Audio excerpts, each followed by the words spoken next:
Assalamualaikum warahmatullahi wabarakatuh. Selamat pagi semua. Apa kabar kalian hari ini?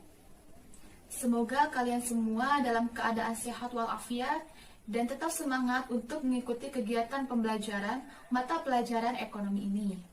Sebelum kita masuk ke kegiatan inti pembelajaran, alangkah baiknya kita berdoa terlebih dahulu agar dimudahkan dalam proses kegiatan pembelajaran hari ini.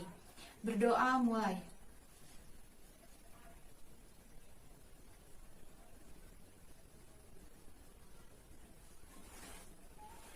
Berdoa selesai. Sebelum Ibu menjelaskan materi untuk hari ini, Ibu mau bertanya kepada kalian, apakah ada yang masih ingat materi minggu lalu? Ya, materi minggu lalu adalah tentang elastisitas permintaan dan penawaran dan struktur pasar. Nah, jadi elastisitas permintaan dan penawaran itu merupakan suatu indikator yang digunakan untuk mengukur perubahan permintaan dan penawaran yang diakibatkan oleh harga. Kemudian ada pasar, yaitu merupakan tempat bertemunya antara penjual dan pembeli untuk melaksanakan transaksi jual beli. Nah, dalam pasar juga ada macam-macam pasar, bentuk pasar, dan ada juga peran iptek terhadap perubahan jenis dan struktur pasar yang terjadi di zaman sekarang ya. Banyak teknologi yang dimanfaatkan untuk bidang-bidang bisnis. Dan untuk materi hari ini yaitu mengenai bank sentral dan sistem pembayaran. Nah, sebelum Ibu melanjutkan untuk membahas materi, Ibu akan membacakan tujuan pembelajaran terlebih dahulu. Tujuan pembelajarannya adalah setelah peserta didik mengikuti kegiatan pembelajaran dari awal sampai akhir mengenai materi bank sentral dan sistem pembayaran, peserta didik diharapkan dapat memahami pengertian bank sentral, pengertian dan peran sistem pembayaran, peran BI dalam sistem pembayaran, dan penyelenggaraan sistem pembayaran non-tunai oleh BI atau Bank Indonesia. Selanjutnya kita masuk ke kegiatan inti. Di sini Ibu akan menjelaskan mengenai bank sentral dan sistem pembayaran. Untuk yang pertama adalah pengertian bank sentral. Menurut Undang-Undang Nomor 23 Tahun 1999 bahwa bank sentral merupakan suatu lembaga negara yang independen, bebas dari campur tangan pemerintah, terkecuali ada hal yang tegas diatur dalam undang-undang. Nah, jadi bank sentral itu merupakan suatu lembaga negara yang independen, artinya berdiri sendiri, tanpa ada campur tangan pemerintah terlalu banyak. Dan bank sentral ini merupakan suatu lembaga yang melaksanakan kebijakan publik melalui sektor perbankan guna mempengaruhi faktor atau variabel-variabel ekonomi. Kebijakan publik yang mempengaruhi variabel ekonomi itu seperti kebijakan moneter. Dalam kebijakan moneter, bank sentral sangat berpengaruh, misalkan menjaga atau mengatur jumlah uang yang beredar dan menjaga kestabilan nilai rupiah dengan uang asing, apalagi dengan dolar. Nah, bank sentral ini tidak bertujuan atau tidak berprinsip untuk memaksimalkan laba seperti bank-bank umum lainnya. Melainkan, bank sentral ini menekankan efisiensi untuk mendapatkan keuntungan bagi masyarakat yang sebesar-besarnya. Selanjutnya yaitu peran Bank Indonesia. Peran Bank Indonesia ada dua. Yang pertama, Indonesia di sini sebagai bank untuk bank, yaitu maksudnya Bank Indonesia memiliki peran untuk mengatur, mengoordinasi, mengawasi, serta memberikan tindakan kepada dunia perbankan. Bank Indonesia juga berperan sebagai penghimpun dana-dana dari masyarakat untuk disalurkan kembali kepada masyarakat, sehingga benar-benar efektif penggunaannya sesuai dengan tujuan pembangunan. Yang kedua, peran Bank Indonesia sebagai penyalur uang.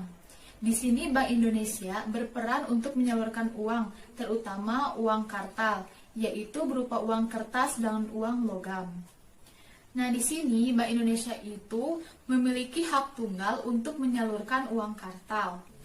Bank Indonesia juga mengendalikan jumlah uang yang beredar serta tingkat suku bunga untuk menjaga kestabilan nilai rupiah. Nah, dalam hubungannya dengan pemerintah, Bank Indonesia ini berperan sebagai pemegang uang kas atau sebagai penyimpan uang kas negara. Yang selanjutnya ada tugas Bank Indonesia, yaitu ada 3. Yang pertama adalah menetapkan dan melaksanakan kebijakan moneter. 2. Mengatur dan menjaga kelancaran sistem pembayaran. Dan yang ketiga, mengatur dan mengawasi perbankan di Indonesia. Kembali kepada tugas yang pertama, yaitu menetapkan dan melaksanakan kebijakan moneter. Nah, guna menjaga perekonomian Indonesia, maka harus dibuatlah kebijakan moneter agar bisa mengendalikan jumlah uang beredar di masyarakat. Karena apabila jumlah uang beredar di masyarakat tidak terkendali, maka akan menyebabkan inflasi, di mana harga-harga semua barang naik secara umum. Nah, kemudian tujuan lainnya yaitu kebijakan moneter digunakan untuk mendukung pertumbuhan ekonomi. Sebelum BI menetapkan kebijakan moneter, BI harus berunding dulu dengan pemerintah agar memiliki visi misi yang sama untuk kemajuan dan pertumbuhan perekonomian Indonesia. Kemudian tugas BI yang kedua yaitu mengatur dan menjaga kelancaran sistem pembayaran di Indonesia. Nah, mungkin adik-adik semua sudah tahu ya, apalagi orang tua yang sudah mempunyai rekening, pasti sudah tahu sistem pembayaran di Indonesia itu ada 2. Yang pertama, ada sistem pembayaran secara tunai, yang kedua, secara non-tunai. Di sini, tugas BI yaitu sebagai pembuat atau yang menciptakan aturan, standar, prosedur, dan kesepakatan yang akan dipakai dalam sistem pembayaran ini. Sehingga antara bank yang satu dengan bank yang lainnya memiliki sistem pembayaran yang sama. Dengan begitu, sistem pembayaran yang dilakukan secara tunai maupun non-tunai dapat berjalan dengan lancar. Kemudian tugas bank yang selanjutnya yaitu mengatur dan mengawasi perbankan di Indonesia, di mana pengawasan ini meliputi seluruh jenis dan tipe bank di Indonesia, baik bank asing, bank umum, dan bank swasta. Tujuan dilakukan pengawasan ini yaitu untuk menciptakan kestabilan dalam sistem keuangan Indonesia. Dengan tugas yang dimiliki oleh Bank Indonesia ini, maka sistem keuangan Indonesia akan stabil dalam jangka waktu yang lama. Yang selanjutnya yaitu mengenai sistem pembayaran. Nah, pada subbab sebelumnya kita telah mempelajari tugas-tugas Bank Indonesia.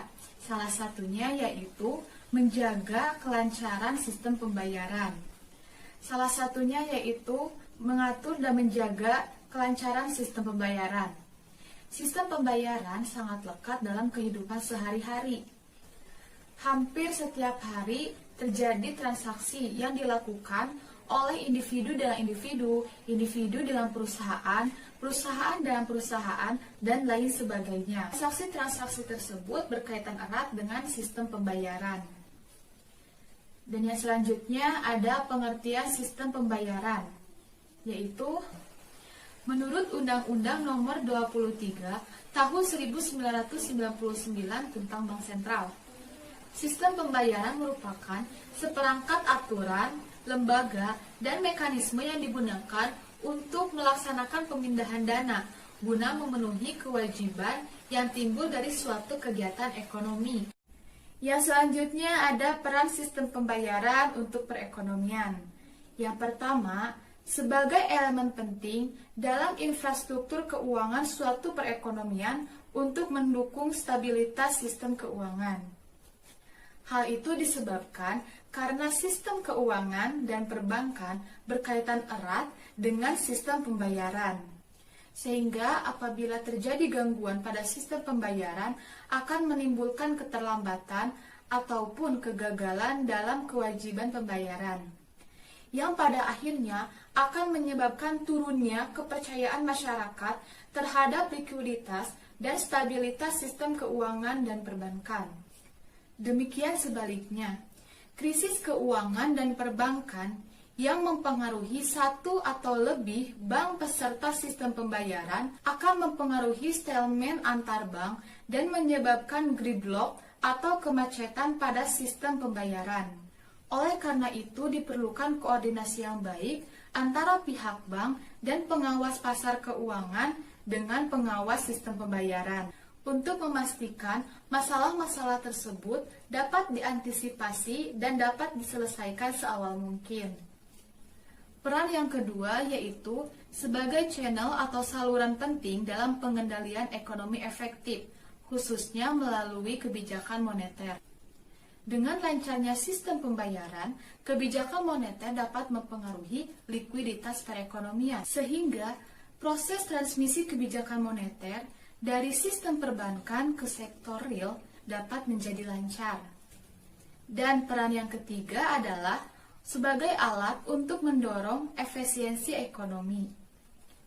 Keterlambatan dan ketidaklancaran pembayaran akan mengganggu perencanaan keuangan usaha dan pada akhirnya akan mengakibatkan penurunan produktivitas perekonomian.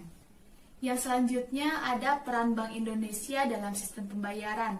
Yang pertama, sebagai regulator. Bank Indonesia mengeluarkan peraturan-peraturan yang dibuat untuk mendukung kelancaran sistem pembayaran. Nah, contohnya, peraturan Bank Indonesia mengenai transfer dana. Dengan peraturan ini, memudahkan kita untuk bertransaksi online. Yang kedua, berperan dalam perizinan. Bank Indonesia berperan untuk memberikan izin kepada pihak-pihak yang terlibat atau terkait dalam sistem pembayaran, seperti memberikan izin kepada lembaga yang akan melakukan transfer dana dengan menggunakan alat pembayaran berupa kartu atau uang elektronik. Yang ketiga yaitu pengawasan. Agar sistem pembayaran berjalan dengan baik, maka Bank Indonesia bertugas untuk mengawasi proses pembayaran dan aktivitas para pelaku yang terlibat dalam sistem pembayaran tersebut. Yang keempat, berperan sebagai operator. Di sini Bank Indonesia menyediakan layanan pembayaran, yakni berupa BIRTGS atau Bank Indonesia Real Time Gross Settlement dan SKNBI atau Sistem Clearing Nasional Bank Indonesia. Nah, kemudian untuk Bank Indonesia Scriptless Security Settlement System atau disingkat BISSSS menyediakan layanan sarana penatausahaan dan settlement surat berharga. Dan peran yang kelima sebagai fasilitator. Agar penyelenggaraan sistem pembayaran semakin aman dan efisien, Bank Indonesia memfasilitasi pengembangan sistem pembayaran oleh industri yang bergerak dalam jasa keuangan. Yang selanjutnya ada komponen sistem pembayaran. Yang pertama adalah kebijakan sistem pembayaran. Kebijakan sistem pembayaran antara negara yang satu dengan negara yang lainnya itu berbeda. Hal ini disebabkan karena perbedaan sejarah, karakteristik, dan kebutuhan sistem pembayaran yang berbeda-beda di antara negara yang satu dengan negara yang lainnya. Namun biasanya, sistem pembayaran ditentukan oleh bank sentral negara tersebut. Hal ini dikarenakan sistem pembayaran sangat berhubungan erat dengan kebijakan moneter dan perbankan. Yang kedua ada kelembagaan sistem pembayaran. Kelembagaan di sini yaitu lembaga-lembaga yang secara langsung maupun tidak langsung berperan dalam sistem pembayaran. Lembaga-lembaga tersebut seperti bank sentral, bank dan lembaga clearing, pasar modal, penyedia jasa jaringan komunikasi, penerbit kartu kredit, dan lain sebagainya. Nah, dan kemudian peran bank sentral terhadap sistem pembayaran yaitu sebagai operator, regulator, dan supervisor sistem pembayaran. Yang ketiga ada alat pembayaran. Nah, alat pembayaran yang digunakan di sini yaitu alat pembayaran non tunai, baik berupa paper based maupun card based. Untuk paper based merupakan alat pembayaran berbasis kertas seperti cek, nota, dan lain sebagainya. Dan untuk card based yaitu berbasis kartu seperti kartu kredit dan kartu debit. Yang keempat ada mekanisme operasional sistem pembayaran. Sistem pembayaran non-tunai diperlukan mekanisme operasional untuk memindahkan dana dari satu pihak ke pihak lainnya. Mekanisme operasional ini harus menjamin kelancaran dan keamanan perpindahan dana, serta memastikan dana diterima oleh pihak yang dituju. Mekanisme operasional sistem pembayaran pada saat ini antara lain adalah clearing, transfer dana melalui RTGS, dan lain-lain. Yang kelima ada infrastruktur teknis.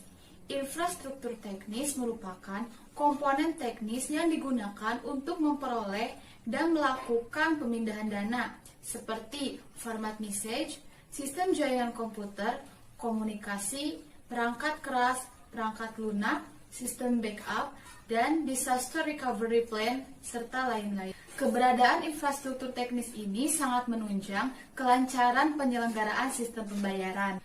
Dan yang terakhir ada perangkat hukum. Perangkat hukum pada sistem pembayaran meliputi undang-undang dan peraturan-peraturan yang terkait dengan sistem pembayaran.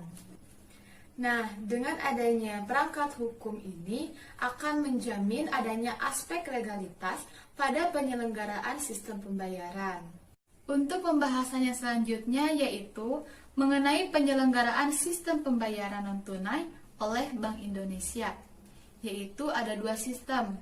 Yang pertama melalui sistem RTGBS, yang kedua melalui sistem SKNBI atau Sistem Clearing Nasional Bank Indonesia. Yang pertama ada BI RTGS. BI RTGS merupakan Bank Indonesia Real Time Gross Settlement. Nah, BI RTGS ini merupakan pemindahan dana secara elektronik yang transaksinya diselesaikan secara seketika per transaksi dan tidak dapat dibatalkan. BI RTGS sendiri memiliki peserta yang terdiri dari bank dan lembaga keuangan non-bank. Adapun tujuan diadakannya BI RTGS ini antara lain menyediakan fasilitas transfer dana agar lebih efektif dan efisien. Yang kedua, menyediakan informasi bank peserta BI RTGS secara cepat dan lengkap. Yang ketiga, meningkatkan kedisiplinan dan profesionalitas bank peserta BI RTGS dalam mengelola dananya atau likuiditas. Dan yang keempat, mengurangi adanya resiko-resiko yang terjadi pada saat penyelesaian transaksi. Dan yang kedua ada sistem clearing atau SKNBI. Sistem clearing ini merupakan pemindahan dana secara elektronik yang transaksinya dilakukan atau diselesaikan secara periodik, secara nasional dan dapat dibatalkan.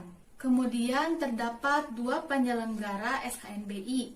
Yang pertama ada PKN atau Penyelenggara Clearing Nasional, yaitu merupakan unit kerja di kantor Bank Indonesia yang bertugas untuk menyelenggarakan dan mengelola SKNBI secara nasional. Yang kedua ada PKL, Penyelenggara Clearing Lokal, merupakan unit kerja di Bank Indonesia atau bank yang mendapatkan persetujuan dari Bank Indonesia untuk menyelenggarakan dan mengelola SKNBI di suatu wilayah atau daerah clearing tertentu. Alhamdulillah untuk materi pertemuan kali ini sudah selesai. Silahkan apabila ada yang belum dimengerti, boleh ditanyakan seperti biasa di forum Google Classroom. Kesimpulan dari materi hari ini yaitu Bank Sentral merupakan bank yang berdiri secara independen, bebas dari campur tangan pemerintah, kecuali ada hal yang secara tegas diatur dalam undang-undang. Kemudian, peran Bank Indonesia ada dua, yaitu bank untuk bank dan penyalur uang. Kemudian ada 3 tugas Bank Indonesia. Yang pertama, menetapkan dan melaksanakan kebijakan moneter. Yang kedua, mengatur dan menjaga kelancaran sistem pembayaran. Dan yang ketiga, mengatur dan mengawasi bank. Kemudian sistem pembayaran. Sistem pembayaran merupakan seperangkat aturan, lembaga, mekanisme yang digunakan untuk melakukan pemindahan dana guna menjalankan kewajiban suatu kegiatan ekonomi. Sistem pembayaran memiliki peran dalam perekonomian. Kemudian ada komponen sistem pembayaran, penyelenggaraan sistem pembayaran non-tunai oleh Bank Indonesia, yaitu BI-RTGS dan SKNBI. Dan yang terakhir ada peran Bank Sentral dalam sistem pembayaran. Sekian materi yang dapat Ibu sampaikan pada pertemuan kali ini. Mohon maaf apabila ada kesalahan saat menyampaikan materi. Kita ucapkan hamdalah bersama-sama. Alhamdulillahirabbil alamin. Wabillahi taufiq wal hidayah. Wassalamualaikum warahmatullahi wabarakatuh.